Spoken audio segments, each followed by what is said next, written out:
샬롬, 복된 월요일 아침입니다. 오늘은 창세기 49장 29절로 50장 14절의 말씀, 큰 애통, 이 제목으로 하나님 말씀 나누고자 합니다.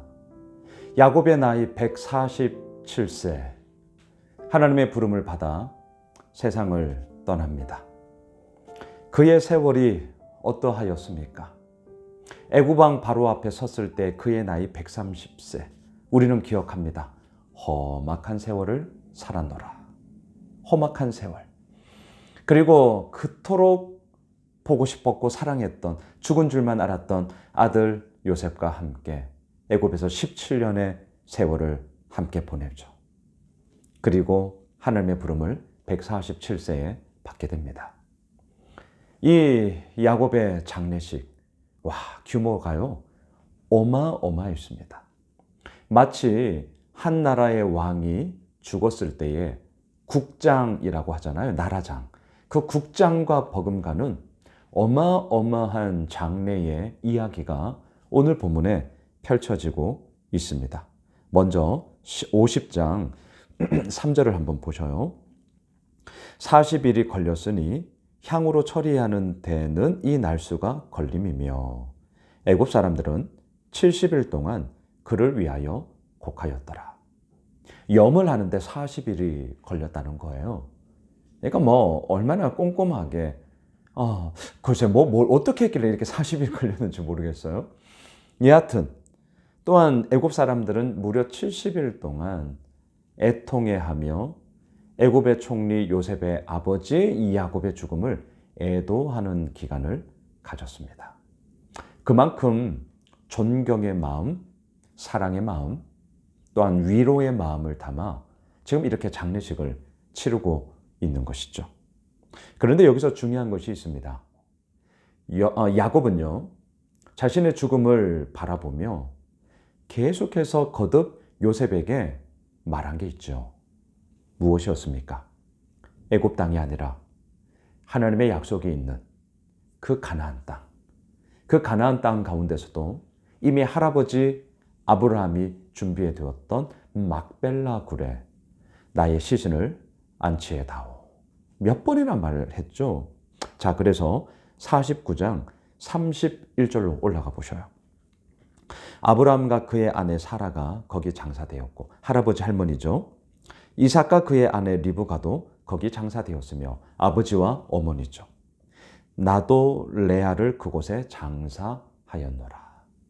레아, 라헬, 빌하, 실바, 총 4명의 아내였죠.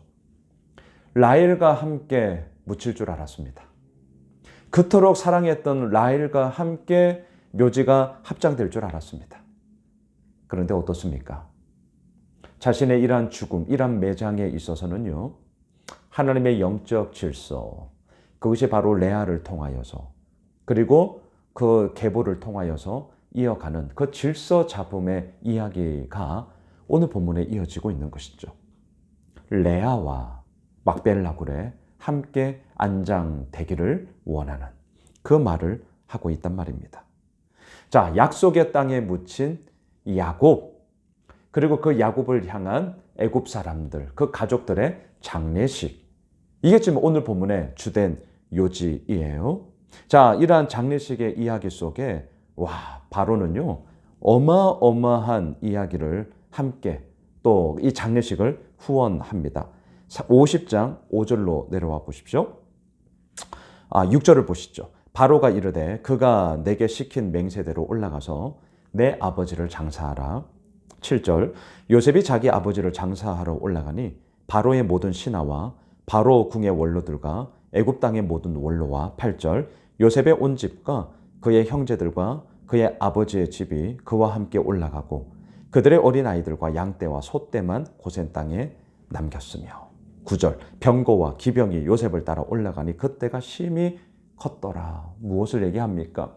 이 죽음에 대한 애도, 그리고 오늘 말씀의 제목처럼 큰 애통함, 이것을 표하는 그런 마음의 표시가 이렇게 이루어지고 있는 것이죠. 여러분, 목회자로서 장례식을 참 종종 갑니다. 또 지지난 때에는 저희 장인어른이 먼저 또 하나님의 부름을 받아서 유족으로도 제가 또 장례를 치렀던 적도 있죠. 자, 이 장례식의 이야기. 어떤 마음이 드냐면 이 장례식을 통하여서 다시 한번 남아있는 유족들의 마음속에는 서로가 그동안의 삶을 나누면서 다시 한번 정리가 되어지는 참 그런 귀한 시간이 되기도 하는데요. 여전히 그럼에도 불구하고 안타까움의 이야기, 좀 더 잘해드릴 걸, 좀 더 자주 찾아뵐 걸, 좀 더 많은 것들을 함께 나눌 걸, 소위 껄껄껄, 우리 이렇게 얘기하죠. 그 껄껄껄의 후회와 안타까움의 이야기들이 장례식 가운데는 어디든지 남아 있더라는 거죠. 자, 큰 애통, 그리고 그 큰 애통을 함께 나누는 이 큰 장례식의 이야기. 자, 이것을 통하여서 우리에게 말하고자 하는 것은 무엇입니까? 무엇입니까? 저는 이렇게 한번 정리를 해볼까요? 큰 애통함. 그것은 하나님의 사람으로서 야곱이 살아갔던 삶에 대한 이 땅에 남아있는 사람들의 보상이다. 존중이다. 저는 이렇게 좀 얘기하고 싶어요. 왜냐하면 130년의 험악한 세월, 얼마나 힘들었습니까? 얼마나 처절했습니까? 하지만 그 험악한 세월을 뛰어넘어 하나님께서 이루어 나가심이 너무나도 분명했다는 것을 또한 야곱은 이스라엘로서 그의 삶을 통해 증거하지 않았습니까? 그 하나님의 크나큰 증거가 야곱에게 있었기 때문에 오늘 본문 11절을 보시죠. 그 땅 거민 가나안 백성들이 아닷 마당의 애통을 보고 이르되 이는 애굽 사람의 큰 애통이라 하였으므로 그 땅 이름을 아벨 미스라임이라 하였으니 곧 요단강 건너편이었더라. 가나안 땅을 얘기하죠. 큰 애통이 있었더라. 아무에게나 이렇게 하지 않습니다. 어디 아무 곳에서나 이렇게 하지 않아요.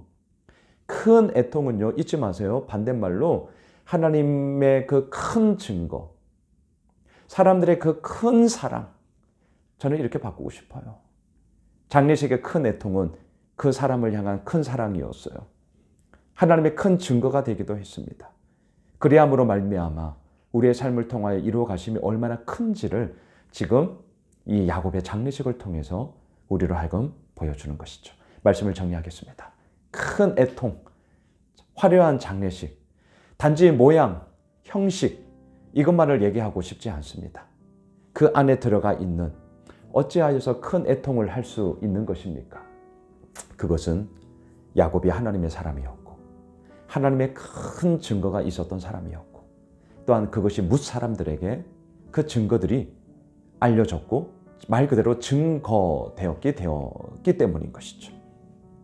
여러분, 오늘 월요일을 시작하면서 우리 또한 마찬가지입니다.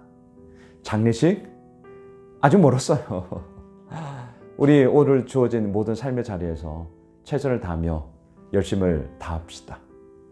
큰 애통, 그 애통이 이루어지는 그 큰 증거들이 우리의 삶 가운데 이루어지길 원하고요.